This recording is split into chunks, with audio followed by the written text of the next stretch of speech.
Olá, sejam bem-vindos, sejam bem-vindas a mais um programa Cessar Fogo, esse programa de entrevistas da TV 247, que vai ao ar toda sexta-feira, às 21 horas, e no qual eu só entrevisto amigos, ou amigos de amigos. Um amigo apresenta um amigo, então vira meu amigo e eu entrevisto. E o meu convidado de hoje é um grande jornalista e um grande escritor. Prêmio ESSO, o Prêmio ESSO é o Oscar do jornalismo, não era, né? Porque nem a ESSO existe mais aqui no Brasil, virou a Exxon, mas ele ganhou o Prêmio ESSO, e ele tem uma característica interessante, que ele nasceu em 1964, vejam só, dia 15 de março de 1964, e o mais curioso ainda, no bairro da Liberdade. Então, ele nasceu alguns dias antes da ditadura, mas no bairro da Liberdade. E ele é o Thales Guaraci, que está aqui com a gente. Olá, Thales, tudo bem aí? Sim, um prazer falar com você.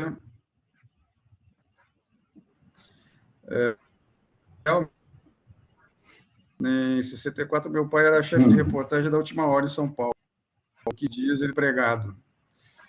Então, você está comentando isso aí, eu até estou pensando em escrever sobre esse assunto. Meu pai ainda me viu como editor de política, veja, cobri a primeira eleição para presidente em 30 anos, né? E, de certa maneira, foi um grande momento familiar também. E, enfim, a gente agora pode celebrar essa voz a ser defendida, como sempre. Então, as suas datas coincidem com as datas do Brasil, né? Então, em 68, você tinha 4 anos, né? No AI-5. Em 79, na anistia, você tinha 15 anos. Depois, em 81, foi marcado pela bomba do Rio Centro, 17 anos. E, enfim, em 85, quando acabou a ditadura, 21 anos.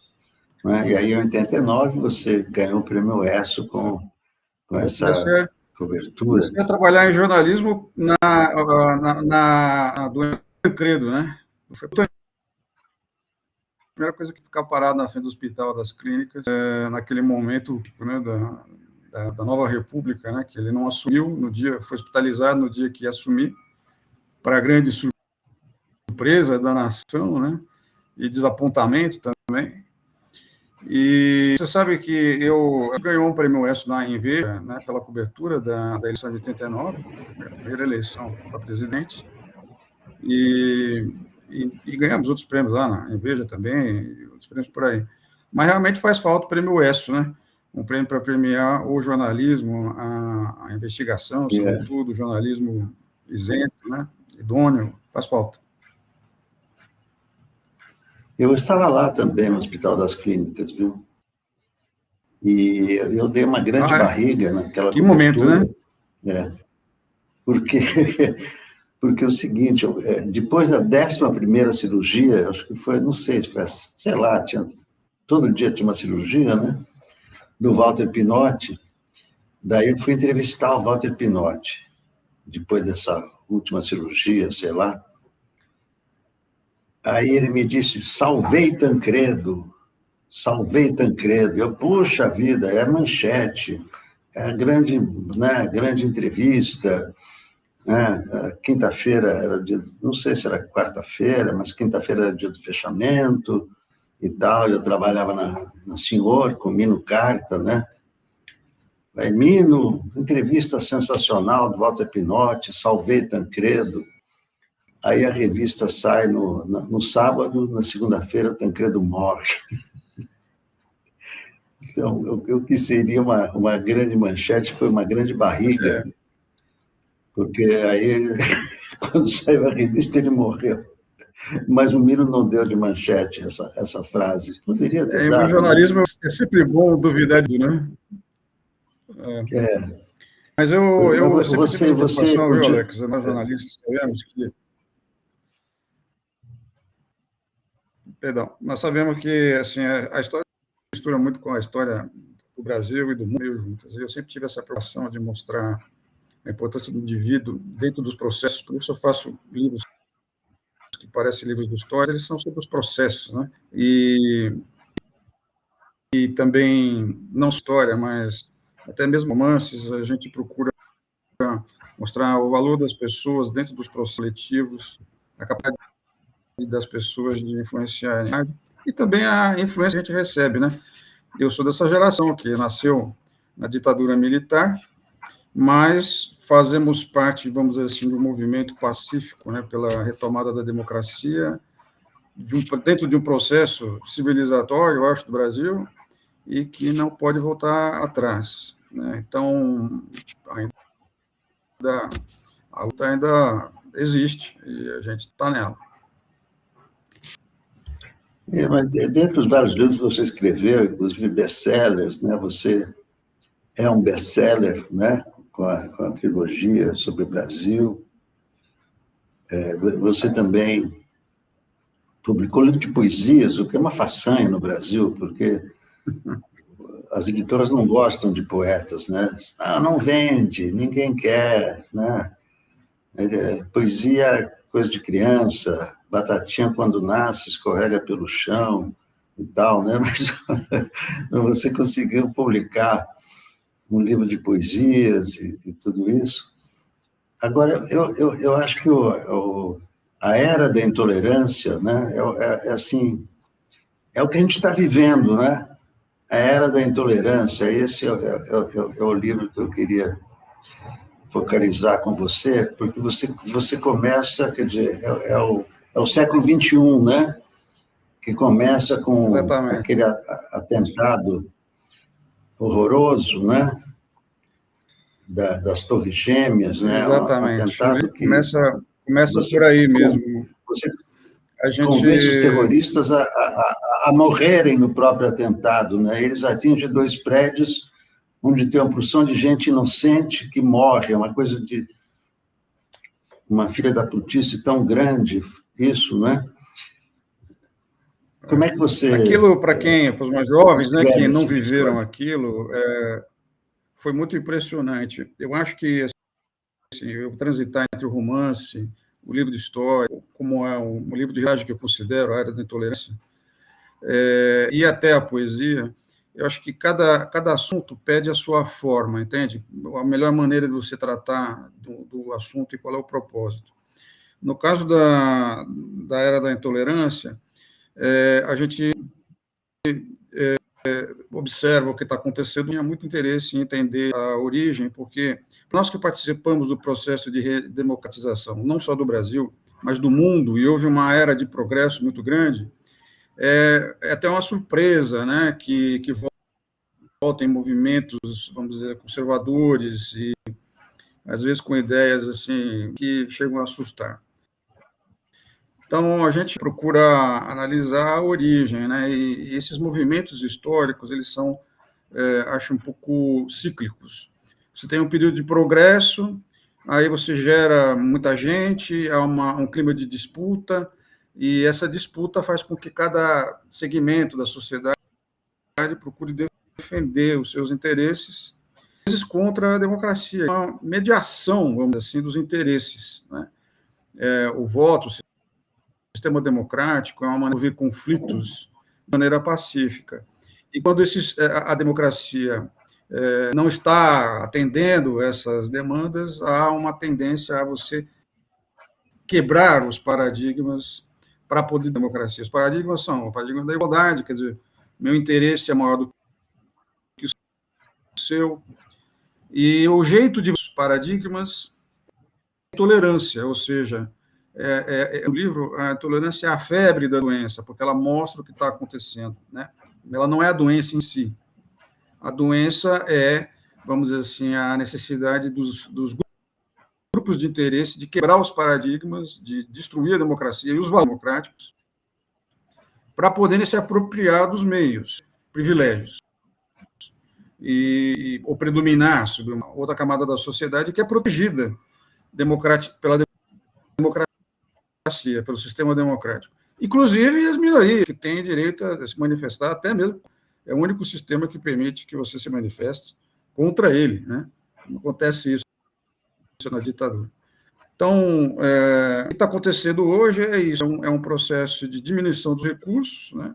Redução do emprego, vamos dizer, a organização também tem parte nesse processo, tem muito no livro sobre essa transição da era industrial para a era digital e os seus efeitos, seus reflexos na economia, nessa pressão social por emprego, por reivindicações do lado que não consegue mais atender às demandas da sociedade, a velocidade que a tecnologia imprimiu, né, hoje a pessoa está acostumada a apertar um botão, e na democracia não é assim, as coisas são discutidas, passa pelo Congresso, enfim. Agora, a democracia, de maneira geral, precisa de uma reforma para se adaptar a esses tempos. E aí o livro coloca algumas questões que eu acho importantes, né? Principalmente sobre como fazer isso. Quer dizer, não se pode confundir a retomada da autoridade do Estado democrático com o autoritarismo. Quer dizer, o autoritarismo você precisa, isso não está funcionando. Vamos arrumar alguém, todo poderoso, vai resolver todos os problemas e tem poder para isso, porque senão, do jeito que está, não está funcionando. Isso é o autoritarismo. Que com autoridade é aquele que consegue resolver os problemas de maneira legal e ser da arbitrariedade de fulano e beltrano, porque a gente mostra, e você sabe muito bem porque tem essa experiência, nós viemos lá de trás, né, Alex? Que, não, você é garoto, né? Eu já sou mais antigo. Você é novo, mas você é garoto, garoto. Já peguei um pedaço. Mas esses sistemas servem só para proteger interesses de uma minoria, em detrimento da maioria. Então, esse pessoal que se apropria do poder acaba trabalhando em benefício próprio, né? Então, esse que é o problema dos regimes de exceção. Então, as pessoas mais jovens não têm essa experiência, não têm essa vivência.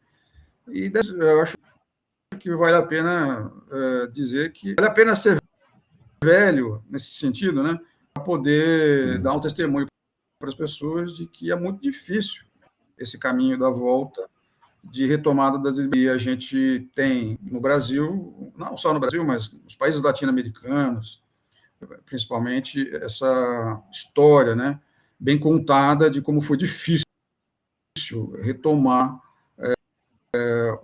a via democrática.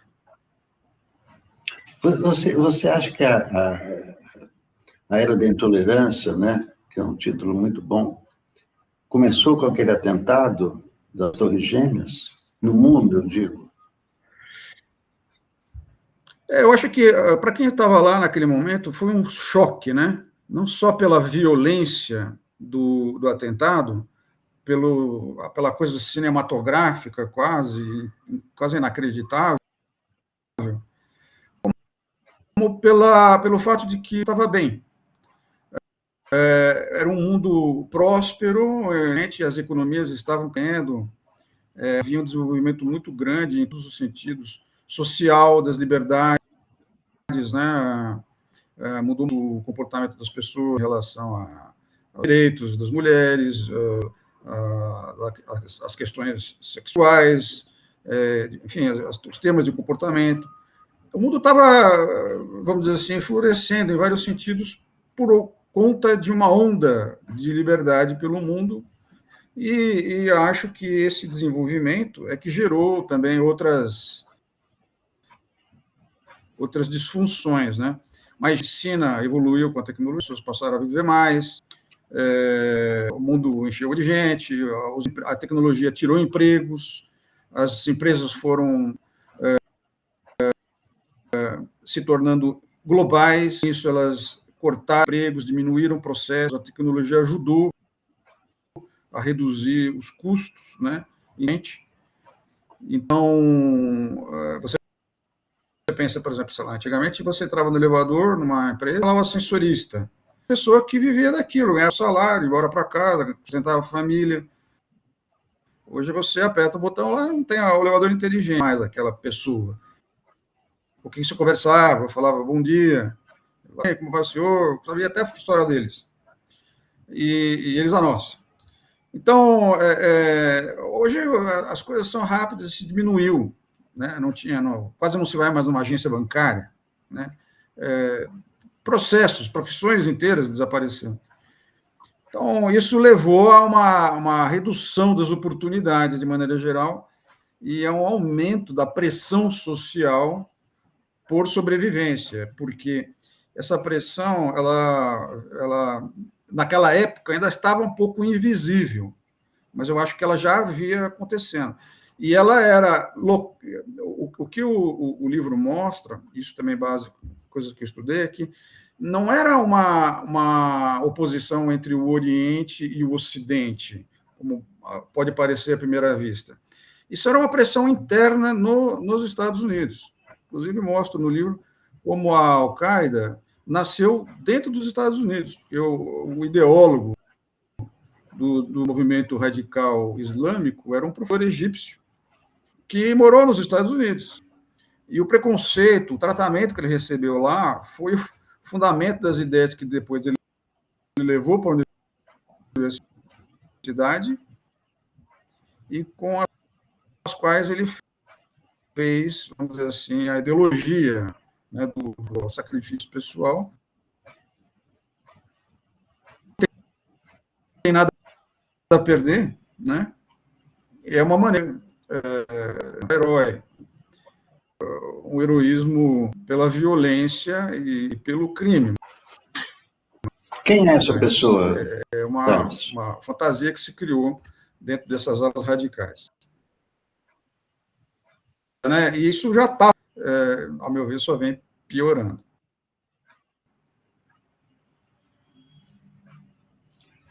Então, você acha que esse atentado teve como consequência, por exemplo, o que se vive hoje nos Estados Unidos, que é né, essa coisa da polícia perseguindo os imigrantes e etc.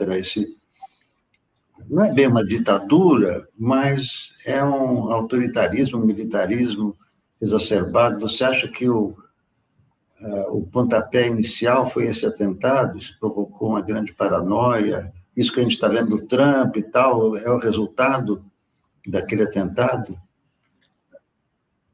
Eu acho que tudo isso faz parte do mesmo processo, né? Na era da intolerância, eu procuro analisar a estrutura da sociedade global, assim, as mudanças que aconteceram e que fazem com que os problemas não tenham sido resolvidos, porque eles não dependem de um país só, eles são um problema global, né? As empresas transnacionais passaram a acumular o capital, a concentrar a renda. Isso atua tanto de forma local, e nos Estados Unidos não é diferente, nos países, de maneira geral, porque os estados nacionais não conseguem resolver sozinhos o problema. O capital é transnacional, é mais difícil você taxar uma empresa transnacional, é mais difícil você taxar uma empresa digital. Onde estão os recursos? O dinheiro é volátil. Então, o Estado perdeu condições de resolver problemas sociais, inclusive. Perdeu capacidade de controle e perdeu capacidade financeira.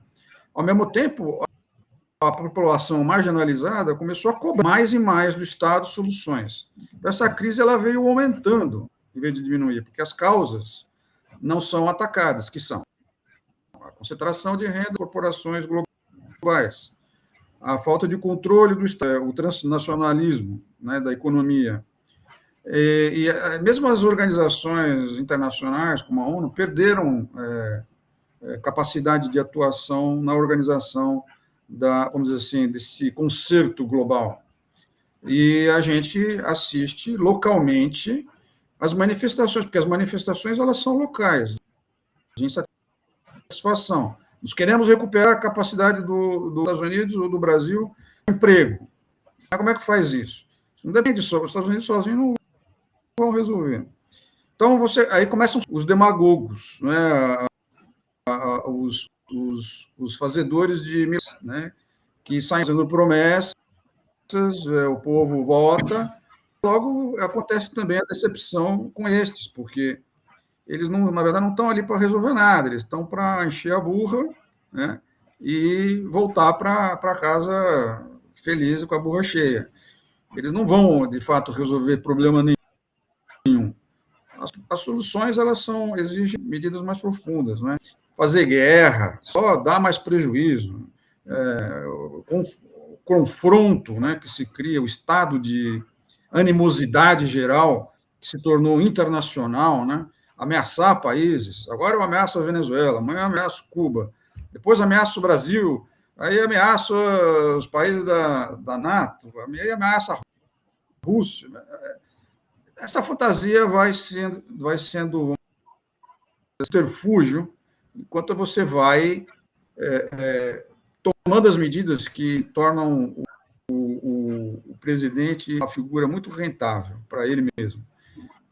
Tem no livro, A Era da Intolerância, falo muito escrevo um pouco da história do Trump e das vezes que ele quebrou com seus cassinos, a maneira como ele se aproximou, né, da máfia russa, né, quando ele era um dono de cassino falido, e essas ligações que chegaram a ser investigadas, são investigadas pelo Congresso norte-americano, mas que eles não tiveram força ainda de fazer isso se transformar em, vamos dizer assim, ter efeito político. Por quê? Porque as pessoas não estão interessadas se o Trump roubou, se ele está ganhando dinheiro. O plano não é. Querem resolver. E elas acham que se ele botar para fora os imigrantes, vai ter mais emprego para eles. É só isso, né? Então, todo esse discurso que está por trás por uma coisa bem prática. Eu acho que o que precisa acontecer, ao meu ver, né, isso aí não está no livro, mas é uma vocês podem concordar ou não, quem quiser. O livro é um livro de reportagem. Ele não dá opinião, ele está mostrando, vai contando a história. Mas eu aqui refletindo, né, preocupado com o futuro, que foi o que me levou ao livro, eu acho que o que precisa acontecer é uma reforma dos sistemas democráticos e um conserto das democracias no mundo para poder resolver essas questões emergentes, o transnacionalismo das empresas, a digitalização. A solução não é fechar de novo os mercados, mas é uma regulação internacional mais bem feita e uma repartição dessa renda de uma maneira mais inteligente para não gerar a situação que nós estamos vendo hoje. Pouca gente ganhando muito, pouca gente com emprego, mas trabalhando por 10 pessoas, que também estão insatisfeitas, e, do outro lado, fazendo nada, reclamando, os dois estamos no mundo e localmente uma sociedade de insatisfeitos, tanto os que trabalham como os que não trabalham. Então, essa discussão precisa ser levada a sério, porque enquanto isso não for tratado de maneira a atacar os problemas de raiz, não vai ser resolvido. Nenhum ditador de opereta vai resolver isso aí. Agora, Thales, como é que essa intolerância chegou nas pessoas, né? Porque o que a gente está vendo hoje é que as pessoas ficaram intolerantes, né? Então, você diz uma frase, a pessoa já te rotula. Você é isso, você é meu inimigo. Você acha que as redes sociais têm a ver com isso, a internet? Eu acho que a rede social é iniciador de algo que já está na natureza humana, né? A gente conseguiu, nós inventamos essa tecnologia para ter mais acesso à informação e às outras pessoas. Foi o mundo que inventou isso aí. Mas a tolerância é velha como o mundo, né? E é que está, o livro procura mostrar isso, que a base da intolerância é a disputa de interesses. Essa disputa de interesses ela pode ser especializada no meio digital. E o que ela faz? Quando eu digo assim, minha opinião é melhor que a sua, meu candidato é melhor que o seu, você está quebrando a regra da igualdade, né? Que é a base elementar da democracia, e está quebrando o direito alheio a reivindicar para si, para você ficar. Isso acontece sempre que existe escassez na história da humanidade. E essa coisa de você dizer, não, isso, e você acaba transformando isso numa onda, né, que vai chegando ao nível da violência, né, ao nível do ódio. Os grupos de interesse se unem para defender os seus propósitos, o seu pedaço. E a tendência é isso. Assim, o que era censura? Você não pode ter direito à opinião divergente. Você não pode, né, você ocupa os espaços onde tem os jornais, a imprensa, agora as redes sociais. Então, tem uma guerra pela narrativa que, na verdade, é uma guerra pela subposição de uns interesses ao dos outros. Esses conflitos sempre existiram. A questão é como é que você faz a mediação dos conflitos. No sistema democrático, você tem o debate e você tem um jeito de resolver os conflitos. Você vai para o voto, você tem 5 anos para ver se dá certo e tem direito de mudar. Isso não acontece. Então, todo mundo tem a democracia é a melhor das piores coisas que já se inventaram, porque ela realmente não é um sistema perfeito. A democracia do século XXI, 20 para o XXI, que é uma remodelação da democracia grega, é uma reinvenção de alguns princípios iluministas, é uma nova democracia adaptada para um tempo mais contemporâneo, ela precisa dar um novo salto, né, que acompanhe este movimento econômico, esse progresso tecnológico. Aí essas relações existem hoje, né? Não é possível proibir nada na internet, não é possível. Por mais que se queira, é muito difícil você controlar. Uma coisa é a educação, outra coisa é quando a vida das pessoas melhoram, essa pressão naturalmente diminui. E também acho preciso ter uma discussão bastante séria sobre o que é proibível ou não no meio digital, né? Porque as pessoas falam assim, não, uma pessoa de xingar a outra, ser intolerante, né, tem que ser censurado, informação, fake news, não pode ter, tal. Eu acho que as regras do meio digital deveriam ser as mesmas do meio. Vendeu alguém, está sujeito à punição, está sujeito a uma pena, dano moral, enfim, o que for. Qualquer crime que possa ser cometido em qualquer área, digital ou não, hoje não tem mais assalto ao banco, por exemplo, quase. Por quê? Os caras vão lá digitalmente roubam as pessoas digitalmente. Sendo um assalto, né? Justiça. Exato, ser punido, entrar criminal, como qualquer outro caso. Então, o mundo é um só, que talvez a tecnologia seja muito nova e parece que o que está aí na telinha é outro mundo, mas não é do lado de cá. Só esse mundo de cá existe. O que está aí é intermediário, é veículo. Né? Então, eu tenho a impressão que as pessoas no trato pessoal normalmente não são assim tão agressivas. Né? Você, Alex, como jornalista, sabe muito bem, quando a gente escreve, né, alguma coisa, isso ganha peso, né? E pessoalmente, as pessoas falam de um jeito, às vezes, que quando você simplesmente escreve, fica parecendo mais agressivo. No trato pessoal, as pessoas não são, até porque tem o confronto físico, né? Então, eu acho que essa fase, eles vão se acostumar.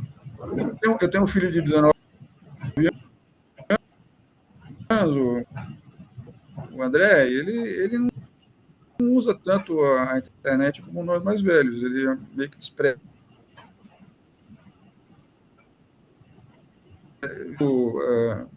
Surpresos ou estamos usando até demais isso aí. Não, para nós é a ferramenta de trabalho, né? Você é obrigado a usar a internet. Como jornalista, eu sou obrigado a ver o que acontece nas redes sociais como jornalista, né? Então, claro, o seu filho não tem... Um dos meus filhos também. Ele disse assim, eu não tenho Facebook, eu não vejo rede social, não preciso disso. Só que na nossa profissão, se você não olha nas redes sociais, você não pode exercer a sua profissão, né? E essa coisa da agressividade, o que acontece? Na rede social, o cara é anônimo. Ele coloca lá um pseudônimo e vai te xingando. No olho a olho, você está vendo o cara. Então, o cara, inclusive, quando ele digita anonimamente, ele te ofende à vontade e nem tem medo de você, porque ele está longe, né? No trato pessoal, se alguém te xinga, você pode reagir com tapa, né? Então, tem essa diferença, né? Agora, com a inteligência artificial, a coisa fica mais complicada a violência ainda, física, né? nunca é justificada. Mas, realmente, o controle que se pode ter, né, o maior problema é o uso, vamos dizer assim, maciço de influência, por exemplo, fake news para você influenciar o voto, né? Esse sistema foi inventado por um assessor do Trump no governo do Putin, russo, que a história está contada no livro, tem, na Era da Intolerância, que trata muito dessa questão de que eles, a partir do princípio de que a mentira N vezes vai se tornando verdade. Quando esse processo é coletivo, né, você vai realmente criando uma massa e as pessoas vão mudando. Aquele bombardeio de informação vai fazendo com que as pessoas se juntem àquela massa de, basicamente, vamos dizer assim, influenciados, vamos dizer assim, para não falar outra coisa. Então, esses processos, né? Esses processos massivos são realmente nocivos. E é uma pena que o nosso Supremo Tribunal Federal tenha se metido em tanta encrenca e perdido a credibilidade, porque nessa área estava fazendo trabalho.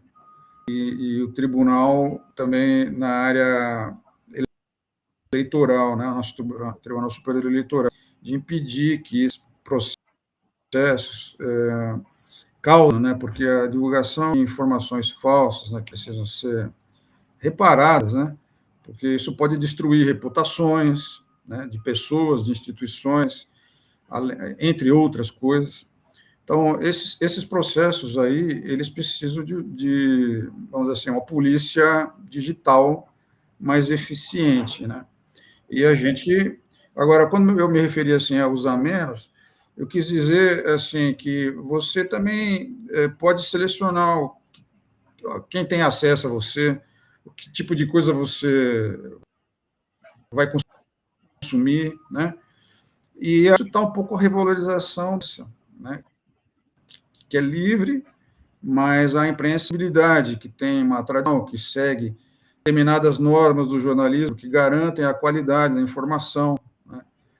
A fonte confiável, a checagem dos dados, ouvir opiniões diferentes, mas essas premissas do trabalho que às vezes a própria imprensa não está em condição de fazer, porque com a falência dos veículos impressos, perdeu sua receita e eu acho que valorizar a informação de qualidade e vai ter informação de qualidade no TikTok, né, mesmo no Facebook.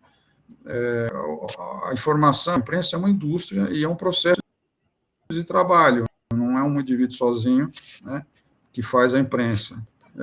Mesmo um bom repórter sozinho não é a mesma coisa, você sabe, do que dentro de uma redação, de um sistema, né, que passa por um processo, a informação passa por um processo editorial, né, uma curadoria, vamos dizer assim, que tem critérios, tem princípios, tem processos que garantem a qualidade da informação. Então, esse jornalismo custa. E para você ter informação de qualidade, você precisa... E aí, o problema é que nas redes sociais, qualquer pessoa digita alguma coisa e quem lê confia naquilo, porque está impresso, não é? Não é um manuscrito, não é feito com uma letra torta, não. Uma coisa que está impressa, que tem um título, que tem uma foto. Então, a pessoa confia, diz, olha, isso aqui é uma informação jornalística, e, no fundo, é uma informação totalmente mentirosa, idiota, feita por pessoas de má fé, mas engana pela forma, né? Engana pela forma, que parece jornalismo. Esse que é o grande drama, né? As pessoas não conseguem distinguir o que é jornalismo e o que não é. As pessoas estão sofrendo uma espécie de ataque de um mecanismo perverso das redes sociais, que é o algoritmo, ele identifica o perfil e ele só te entrega aquilo que combina com você. Então, se você torce para um time, por exemplo, vamos dar um exemplo não político, tá certo? Nem social, vamos pegar o time de futebol. Ele só te dá aquilo. Eu torço para o Palmeiras, eu só recebo coisa do Palmeiras. Puxa, mas você tem bom gosto, futebol, então. Eu gosto de saber o que está no resto. Às vezes concorda, mas obrigado. Então, o que acontece? Quando você só recebe a informação que corrobora o que você já acredita, tá certo? Vai se esvaziando a opinião crítica. Você deixa de respeitar, inclusive, o diferente, você não se interessa pelo diferente, você passa a não aceitar o diferente. Você vai aprofundando as diferenças, você vai criando assim, o meu mundo, ou o mundo da minha turma. Por um lado, ele é bom para vender produto para essa gente, é o que faz no fundo da internet. De outro, ele desagrega a sociedade, de uma coletividade maior do que o seu grupo, onde há múltiplos interesses que têm de ser administrados. Acho que esses nacionalistas, né, que volta a acontecer, está produzindo esse fechamento de mercados, é uma certa sensação da necessidade das pessoas de ter grupos maiores e que protejam, vamos dizer assim, esse domínio, né, do antigo Estado Nacional. Só que isso não pode se transformar, vamos dizer assim, num processo, que você mencionou, a perseguição aos imigrantes, né? Que condições os Estados Unidos de imigrante? É um país feito de imigrantes, né? Não tem ninguém que tenha nascido lá, nem os indígenas norte-americanos nasceram lá. Então, o mundo ele é feito da humanidade, né? A gente precisa administrar de uma maneira humana, civilizada, dentro de certos padrões da lei, né? Mas não com a violência ou com a intimidação e o terror, né? Porque o que eles acabaram instalando não é só quem é preso ou quem é deportado, é o medo. Porque esse é o processo da intolerância. Você falou, já vem alguém para cima de mim, e você começa a ficar inibido. É uma força coercitiva, eles querem te impedir da opinião, te impedir de exercer o seu direito de estar. Então você gera um clima de medo. Isso é terrorismo, né? Você instala um clima de terror. O terrorismo é o atentado em si. terror não é o atentado é o crime. O terror é o medo de que isso aconteça de novo. Aí eu não vou no metrô em Nova York porque eu tenho medo que alguém solte uma bomba lá. Eu morei em Nova York e depois do atentado, esse era o medo lá. A segurança pública tem um efeito, né, nesse assaltado. Né, eu não posso ir no Rio de Janeiro na praia de noite, eu não posso. É o clima de terror, medo. Essa sensação de você viver com medo aumenta a intolerância. Né? Eu tenho amigos que falam assim, bandido bom, bandido morto. Assim, nada é bom quando alguém sai morto. Né? A lei existe para impedir que as coisas cheguem nesse ponto, para todo mundo. Né? Não importa de que lado esteja. Então, a gente precisa defender o processo civilizador, precisa voltar às bases da civilização, que não é com violência que a gente... É preciso ter a polícia preventiva, antes de mais nada. É preciso ter a polícia presente na vida das pessoas. O sistema judiciário funciona as questões estruturais, sociais, políticas, econômicas que estão por trás dos problemas. Então, tudo isso só pode ser feito num ambiente de conciliação, né, das pessoas, e não disputa. Eu nunca vi, mesmo a gente sendo mais velho, eu já estou nessa categoria, eu acho, que os problemas vão ser resolvidos na base da violência. Nem no tempo da ditadura militar se achava a forma. A milícia, né? O poder paralelo do crime cresceram de uma tal maneira que as pessoas que estão do outro lado, que se consideram vítimas desse processo, acho que a única reação possível é a violência. E um de ferro, né, que seja capaz de enfrentar esse negócio. Então, a gente vai partir para soluções não civilizadas, que são um retrocesso muito grande e não levam a nada, porque a violência só gera mais violência. Soluções, elas são de médio, longo prazo, estruturais, né? E a gente precisa renovar a nossa fé, eu acho, primeiro no ser humano. Assim, eu tenho amigos corintianos, eu tenho os flamenguistas, as pessoas têm que conviver, e a disputa é saudável. Se não tivesse rivalidade no futebol, não teria graça o futebol. A vida não tem graça sem o diferente. A vida não tem graça sem aquele que tem uma outra opinião. A vida não tem graça sem uma outra pessoa na sua vida. A vida não tem graça sem homens, sem mulheres, sem, enfim, tudo que tem. Então, eu acho que a gente precisa desfrutar novamente da riqueza da diversidade e não combatê-la como uma habilidade.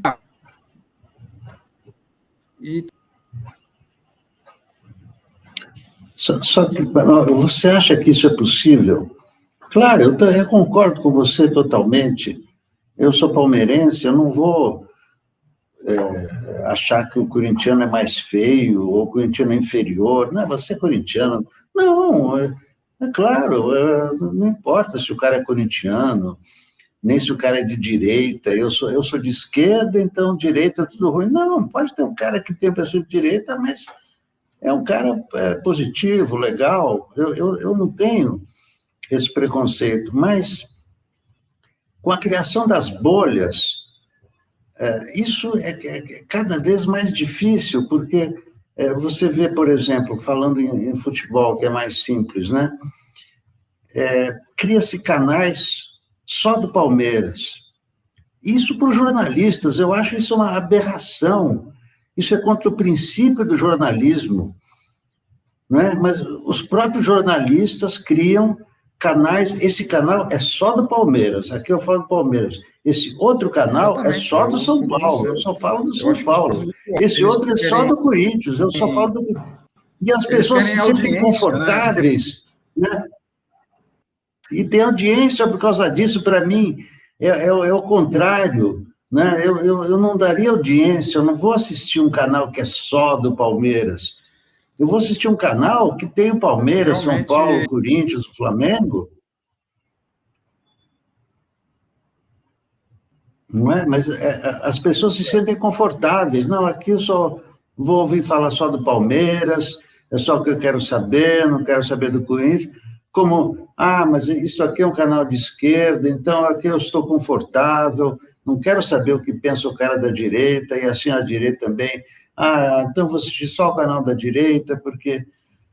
E eu acho que você precisa assistir a todos, não adianta ter...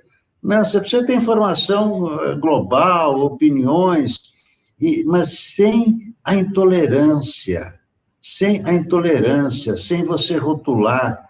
Você é judeu, você é corintiano, você é isso e aquilo. Você não pode resumir a pessoa a um rótulo, a pessoa não é um produto. Né? A pessoa é um corintiano, é um pai, é um marido, é um jornalista, não é? Mas eu não sei se é a internet, não sei, mas as pessoas tendem a planificar, a conceber as pessoas com uma coisa só. Você é de direita, acabou. Então você é mau. Não quero saber de mais nada, porque você é da direita. Ou então você é da esquerda, então você é mau. O que você acha disso? Como é que isso pode ser revertido?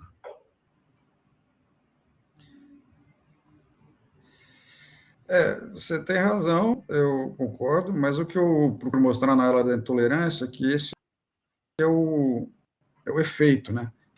O que tem por trás é o movimento econômico, a defesa de interesses.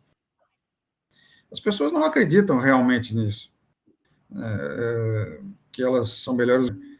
Elas querem quebrar o paradigma para tirar benefício. Elas votam num candidato que fala coisas absurdas, não por causa das coisas absurdas que ela fala, mas porque ela acha que essa pessoa vai defender os dela. Tipo, botar os imigrantes para fora, ou tipo, arrumar mais emprego, mais Bolsa Família, ou, enfim, cada um tem a sua esperança, né? Então, eu acho que esse processo, inclusive na imprensa, precisa de um trabalho de conscientização, né? A busca de para obter audiência e faturar, eu até entendo, mas você não pode abdicar de certos princípios, né? No jornalismo, principalmente, se você quiser cobrir só o Palmeiras, tudo bem, já sempre existiu o setorista que cobria o time tal, falava mais daquele assunto. O problema não é você cobrir o assunto ou ser especializado em alguma coisa, eu acho. É a maneira como você transmite informação. Você ficar jornalista dando opinião, se acostumou a confundir o jornalismo com esse colunismo desenfreado aí, e a falta de capacidade da reportagem, está faltando muito. Então, tem mesa redonda que fica jornalista entrevistando jornalista, porque eles não conversam com as pessoas. Aí eles acham que porque o Neymar tem o Instagram dele e escreve lá qualquer coisa, que o Neymar tem o seu próprio veículo de comunicação e o que ele pode falar, ele coloca lá.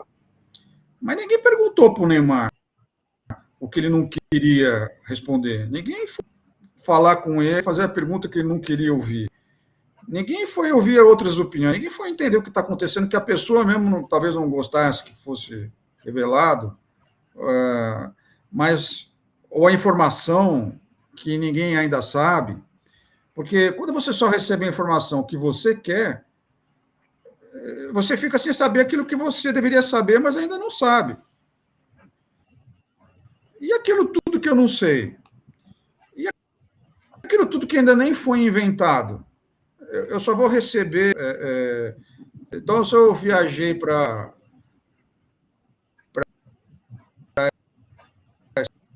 Espanha, eu só vou receber anúncio de viagem para cidades da Espanha, nunca mais vou para lugar nenhum, Bertioga.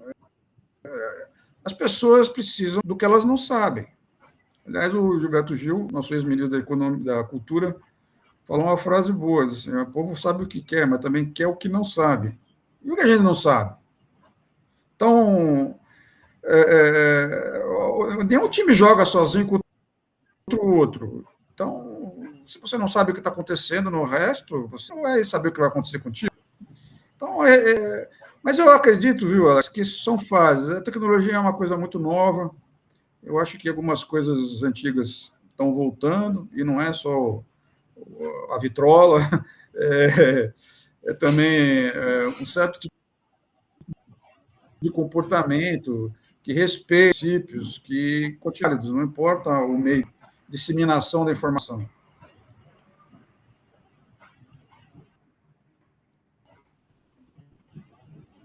Saudade dos jornais. Jornal de papel.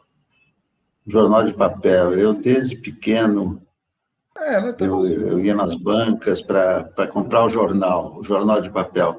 Mas isso parece que só no Brasil diminuiu. Em outros lugares, não. Você vai em Nova York, você tem jornais de papel, você vai na Itália, tem jornais de papel.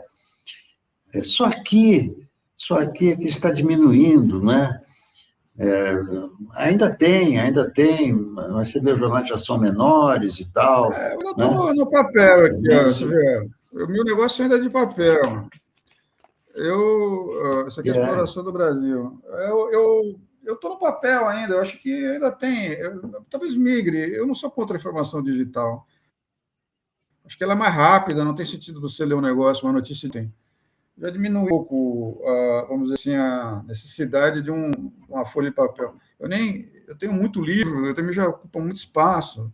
No Kindle está tudo lá dentro, beleza. Agora, a dependência de você, vamos dizer assim, não poder ter acesso, se a própria ferramenta te restringe, então, eu só vou entregar a você o que eu acho, aí não. O jornal, o valor que o jornal é que a curadoria da imprensa, ela não tem interesses comerciais ou pessoais ou de grupos. Ela parte do princípio de que existe um interesse coletivo e mesmo um jornal tinha, espaço para, vamos dizer assim, para diversidade, pluralidade, né, de opiniões, de informação. Acho que este aspecto universal da imprensa precisa ser... As pessoas têm liberdade de escolher hoje o que elas podem querer só aquilo que elas já conhecem. Mas o efeito lobotomizante, vamos dizer assim, da informação que tem esse propósito de ódio, né, que o STF no Brasil começou a combater bem, no sentido de evitar que os propagadores do ódio se tornem uma ameaça, porque ela ultrapassa o plano digital para ganhar a rua, né? As pessoas vão se tornando violentas na vida real. Vamos dizer assim, o direcionamento dessas pessoas para a quebra das instituições que garantem de todo mundo e das próprias, inclusive de se manifestarem de uma maneira civilizada, evidentemente. Esse é o perigo real. E a imprensa, né, nesse sentido, continua sendo, eu acho, uma área que continue cultivando a credibilidade independente de interesses comerciais, que é isso que coloca a imprensa como negócio. Eu me acordo muito da editora Abril, lá da revista Veja, que assim, se tem uma matéria de um assunto e um anúncio na mesma edição de uma empresa que poderia ter interesse naquilo, caía o anúncio, não caía a matéria. Exatamente. Não Eu se também. deixava de falar. Eu sou do meu. E tinha uma separação entre o comercial e a redação. Agora misturou tudo, né? Comercial entra na redação, redação entra no Pois é, comercial. Isso aí que atrapalha tudo, né? Quando eu trabalhava em redações, assim, aqui o comercial não entra. Era a primeira regra, né? O comercial não entra aqui. Nesse andar aqui somos nós da redação. O comercial é lá naquele outro andar. Thales, eu te agradeço muito por esse tempo que você dedicou a essa entrevista. Estou com você pela humanização, apesar das máquinas. Eu converso muito com a inteligência artificial, mas eu sei que é uma máquina e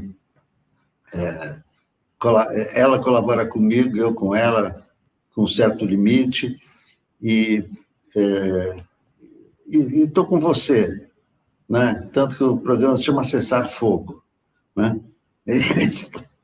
Esse que é o espírito desse programa, é cessar fogo, porque está bem as guerras dentro só do... levam a mortes e destruição. Muito bem. Pode Olha, falar, para você se é despedir. muito bom conversar com você, é um prazer. Vou mandar um exemplarzinho do Oceano Negro, que é esse meu livro poema, que trata de inteligência artificial, Opa, que eu trato em poema. putz, Porque no quero fundo eu muito. achei que para se discutir o da humanidade, não é só a ciência, a gente precisa de um pouco de humanização também. Então é uma carta artificial do futuro contando como é que é ser gente. Tá, E chama-se Oceano Negro, né, que é o espaço, é o futuro. Então lindo eu acho que título. assim, esse momento é muito parabéns por essa preocupação e espero que a gente possa cessar fogo para dias melhores, né? Nada se faz realmente Aqui é desse o único clima cessar-fogo que é de para valer. animosidade. Aqui é para valer o cessar-fogo. É um cessar fogo de verdade. Thales, vamos Vamos continuar praticá-lo. conversando, tá? Agora mesmo, eu tenho que encerrar, porque também as máquinas impedem que a gente ultrapasse o horário. Eu acho que eu já até ultrapassei, tá bom? Mas eu vou te mandar uma mensagem já pelo WhatsApp e quero muito Tá bom. o teu livro e vou falar dos meus também, tá bom? Muito obrigado a Obrigado. você. Eu acho que todos gostaram muito das tuas opiniões e informações. Obrigado a todos. Até o próximo Cessar Fogo.